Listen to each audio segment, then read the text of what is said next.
Assalamualaikum warahmatullahi wabarakatuh. Selamat berjumpa kembali dalam perkuliahan Komunikasi Bisnis dan Public Relation. Pada sesi yang ketiga ini, saya Hadianto mendapat tugas untuk membahas konsep desain pesan komunikasi bisnis. Capaian pembelajaran yang ingin dicapai pada pokok bahasan yang ketiga ini adalah agar Anda mampu menjelaskan prinsip-prinsip desain pesan komunikasi bisnis sebagai syarat pesan bisnis yang efektif. Kemudian, agar Anda mampu menerapkan strategi merancang pesan persuasif. Yang ketiga, mampu mempraktekkan aspek-aspek penyusunan pesan.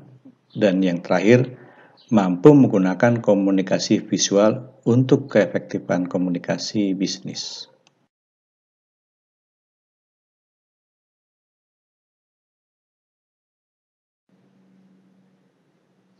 Baiklah, kita akan masuk ke pokok bahasan yang pertama adalah tentang prinsip dan syarat pesan komunikasi bisnis yang efektif.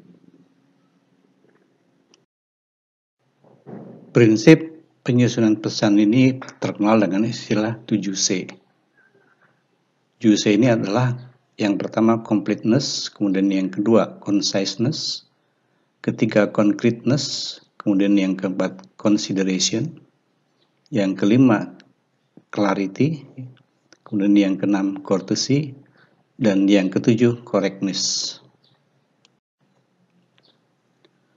Completeness bermakna berisi semua materi yang diperlukan agar penerima pesan dapat memberikan tanggapan yang sesuai dengan harapan pengirim pesan. Kemudian conciseness berarti dapat mengutarakan gagasan dalam jumlah kata sesedikit mungkin, yaitu singkat, padat tapi jelas, tanpa mengurangi makna namun tetap menonjolkan gagasannya. Kemudian yang ketiga concreteness berarti pesan disampaikan secara spesifik atau konkret dan tidak abstrak. Yang keempat, consideration. Artinya menerapkan empati dengan mempertimbangkan dan mengutamakan penerima pesan.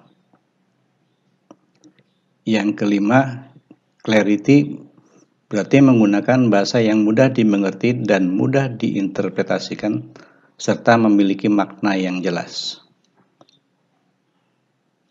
Courtesy mengandung makna memperhatikan tata krama dan sopan santun sebagai bentuk penghargaan kepada komunikan. Dan yang terakhir, yang ketujuh adalah correctness. Artinya dibuat dengan cermat atau teliti, baik menggunakan tata bahasa maupun kemampuan berbahasa dari komunikan. Kita masuk kepada pembahasan yang kedua, yaitu tentang strategi pesan persuasif. Strategi pesan adalah proses perancangan pesan yang dimulai dengan menganalisis sumber, tujuan komunikasi, khalayak sasaran, dan media yang digunakan. Sementara persuasi itu sendiri adalah merupakan proses mempengaruhi sikap, pendapat, dan perilaku orang lain dengan menggunakan manipulasi psikologi, sehingga orang lain berperilaku sesuai keinginan kita, tetapi merasa melakukannya sesuai kehendaknya sendiri. Perancangan pesan bisnis itu sendiri menurut Bovee dan Thiel tahun 2018 itu terdiri dari 3 tahapan. Yang pertama adalah plan, kemudian yang kedua write, dan yang ketiga complete. Kita bahas yang pertama dulu, yaitu plan atau perencanaan. Merencanakan pesan bisnis, ya. Jadi prinsipnya dalam merencanakan pesan apapun, pertama-tama analisis situasinya dengan menentukan tujuan Anda dan mengembangkan profil audiens Anda. Ketika Anda yakin apa yang perlu Anda capai dengan pesan Anda, kumpulkan informasi yang akan memenuhi kebutuhan audiens. Selanjutnya, pilih kombinasi media dan saluran terbaik untuk menyampaikan pesan Anda. Kemudian atur informasi dengan mendefinisikan ide utama Anda, membatasi ruang lingkup, kemudian memilih pendekatan langsung atau tidak langsung dalam penyampaian pesannya, serta menguraikan konten Anda.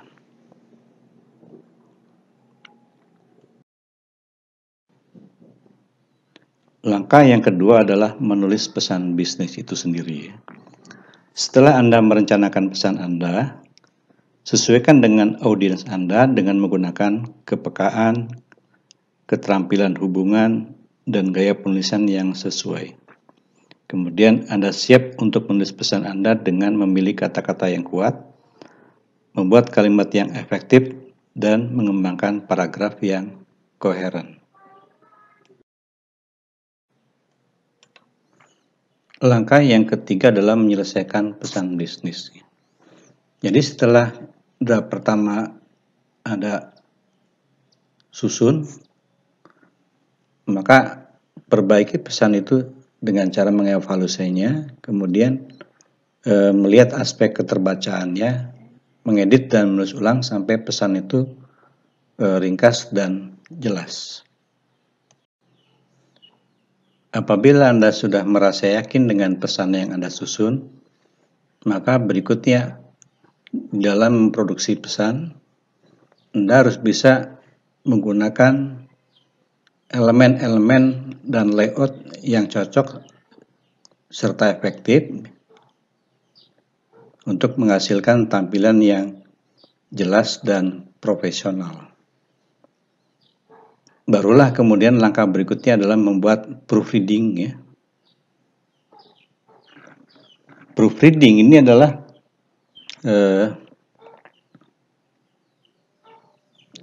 dummy pesan atau contoh pesan yang siap untuk diproduksi secara massal ya. Dengan cara mengoreksi kembali barangkali masih ada kesalahan-kesalahan baik dalam teks ataupun layout ya, pengucapan dan aspek-aspek teknis yang lainnya. Barulah kemudian kalau mau diproduksi secara massal, diproduksi misalkan dalam bentuk percetakan ya, dan siap untuk didistribusikan kepada khalayak sasaran pesan itu sendiri ya.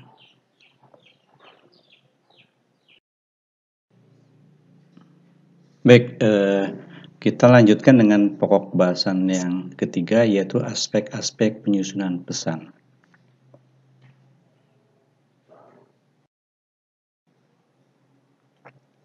Ada 7 aspek yang perlu diperhatikan ketika menyusun pesan-pesan bisnis.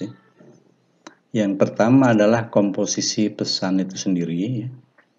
Jadi komposisi pesan ini menyangkut aspek kesatuan atau unity ya. Kemudian adalah pertautan antar pesan atau koherensinya. Kemudian juga perlu memberikan penekanan pada pesan-pesan tertentu yang menjadi pesan intinya. Pesan juga harus menyeluruh dan relevan dengan apa yang ingin disampaikan. Kemudian yang kedua, pesan juga perlu diorganisasikan sedemikian rupa dengan pendekatan misalkan secara deduktif, induktif, kronologis, urutan logis, atau topikal. Kemudian yang ketiga, urutan pesan ini biasanya menggunakan suatu formula yang dikenal dengan formula ANSFA atau formula AIDA. ANSFA ini adalah singkatan dari Attention, Need, Satisfaction, Visualization, dan Action. Demikian pula dengan formula AIDA itu mengandung pengertian Attention, Interest, Desire, dan Action. Ini biasanya digunakan dalam pesan-pesan periklanan. Kemudian bagaimana agar pesan itu menarik, maka kita memperhatikan aspek daya tarik pesan itu sendiri ya. Dengan fear appeal atau himbauan takut, dengan memberikan penghargaan atau reward, kemudian pesan-pesan motivasional, pesan-pesan emosional, pesan-pesan yang rasional, atau juga menggunakan testimoni. Ini yang biasanya sangat dianjurkan ketika kita ingin membuat pesan yang kita sampaikan mempunyai daya tarik. Yang kelima adalah gaya pesan. Gaya pesan ini sebenarnya sangat subjektif dan biasanya sangat tipikal tergantung pada kebiasaan orang yang menyusun atau merancang pesan itu sendiri ya. Yang penting enak didengar atau dibaca, dan ini sangat didukung dengan kekayaan kosakata yang kita miliki ya. Sehingga kita tidak mengulang-ulang kata-kata yang sama itu saja. Kemudian bisa memberikan gambaran yang konkret, empirik, atau bahkan mengandung aspek human interest atau minat insani. Kemudian barulah yang keenam, kita memilih kata-kata yang jelas, tepat, dan menarik. Dan yang ketujuh adalah struktur pesan itu sendiri. Apakah disajikan dengan satu sisi atau satu pandangan saja, atau dua sisi atau dua pandangan ya. Pesan satu sisi itu berarti hanya menonjolkan aspek positifnya saja misalnya. Sementara kalau dua sisi itu memperhatikan aspek positif dan negatifnya. Misalnya kalau kita membicarakan sesuatu, kita melihat untung ruginya. Inilah yang dimaksud dengan struktur pesan dua sisi. Sekarang kita masuk ke pokok bahasan yang terakhir atau yang keempat, yaitu penggunaan komunikasi visual untuk keefektifan komunikasi bisnis. Maksudnya adalah bagaimana kita mengkomunikasikan pesan dengan menggunakan berbagai kekuatan visual. Misalnya tipografi. Tipografi ini berkaitan dengan pemilihan jenis, bentuk, jenis, ukuran huruf. Kemudian yang kedua adalah ilustrasi, apakah menggunakan grafik, gambar, dan foto pendukung pesan. Kemudian penggunaan tata warna yang menarik, ya, karena warna ini adalah unsur daya tarik yang paling kuat di dalam desain visual. Ya. Dan yang berikutnya adalah layout atau pengaturan tata letak unsur-unsur visual.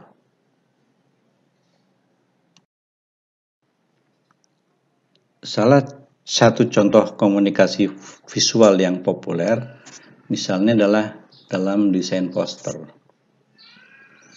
Nah, poster itu apa?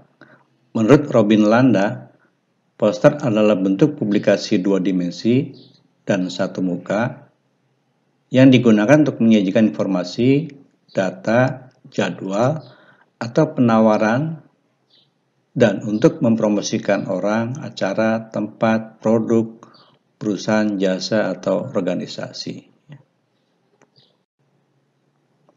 Sementara itu, menurut Laurie Siebert dan Lisa Ballard, tugas poster itu adalah harus mampu menangkap perhatian khalayak yang lalu lalang ya, terhadap pesan-pesan yang Anda sajikan. Menurut Siebert dan Ballard, ada 9 petunjuk dalam pembuatan poster. Yang pertama adalah hurufnya harus cukup besar, karena dilihat dari jarak beberapa meter, ya, sekitar 3-6 meter. Ya. Kemudian yang kedua, layoutnya simple. Ya. Masukkan informasi yang penting saja, atau tetapkan satu elemen penting yang dominan. Kemudian memuat satu informasi, artinya pesannya ya pesan tunggal. Ya. Kemudian memperhatikan juga atau memuat unsur seni yang sesuai dengan informasi. Jadi ini kaitannya dengan relevansi yang sudah kita bicarakan tadi. Ya. Kemudian urutan elemen visual disusun secara logis. Ya. Berikutnya, pilih ilustrasi foto yang tidak lazim bila perlu di cropping agar terlihat lebih atraktif gitu ya. Kemudian yang ke-9, penggunaan huruf untuk poster sebaiknya tebal dan warna yang kontras. Itulah beberapa tips yang berkaitan dengan pembuatan poster. Selanjutnya, Landani menambahkan bahwa kriteria desain poster yang efektif itu pertama tentu mampu menarik perhatian, berhasil menyampaikan informasi secara cepat, mampu meyakinkan, mempengaruhi dan membentuk opini, menggunakan tata warna yang mengesankan, dan sederhana atau simple.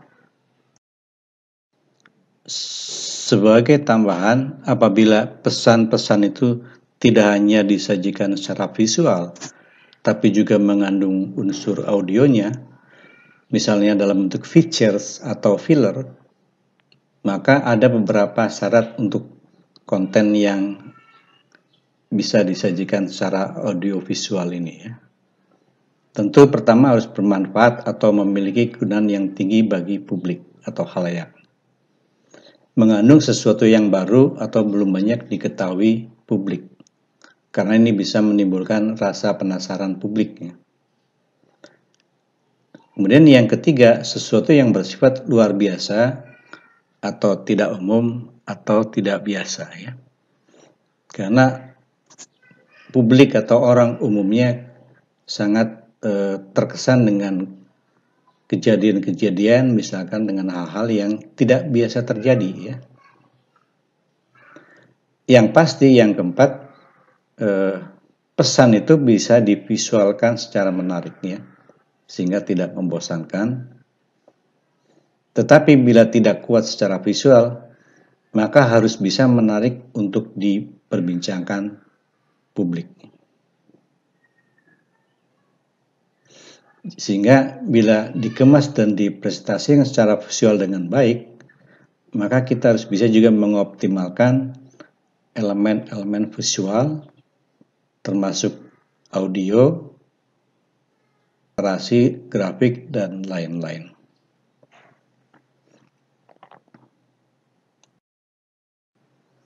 Demikianlah gambaran ringkas tentang konsep desain pesan komunikasi bisnis. Untuk selanjutnya Anda bisa mendiskusikan atau bertanya lebih dalam lagi tentang aspek-aspek yang baru saja kita bicarakan. Terima kasih. Assalamualaikum warahmatullahi wabarakatuh.